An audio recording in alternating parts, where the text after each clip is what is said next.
আমি তো নিজে প্রশাসনের পার্ট।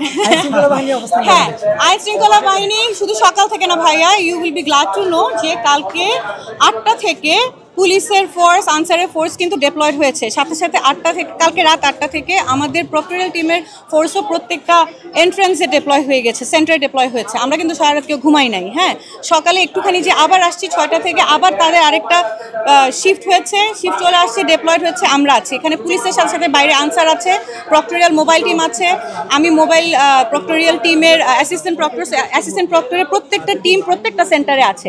সো আপনি যদি মনে করেন যে সিকিউরিটির দিক থেকে কি স্টেপস আমরা নিয়েছি, আমরা অনেক কড়া স্টেপস নিয়েছি। হ্যাঁ, ওটা আমরা ভিজিবল রাখি না, কারণ ভিজিবলি যদি আপনি এত কিছু করেন তাহলে the spontaneity and the festivity, the very reason of DUCSU, it gets lost. হ্যাঁ, সো আমরা এরকম, আর এরা সবাই আমাদের ছেলে মেয়ে। হ্যাঁ, তো আমরা জানি যে এমন কোনো মিসঅ্যাপ হবে না যার জন্য আমাদের খুব ইম্পোজিশনে যেতে হবে। সোফার আপনি দেখতেই পাচ্ছেন যে ওরা তো খুশি খুশি ঢুকছে, বের হচ্ছে।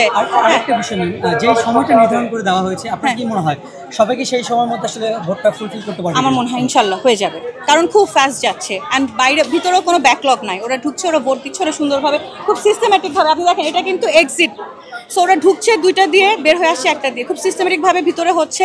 আমাদের 19টা টেবিল আছে, 129টা বুথ আছে ভিতরে।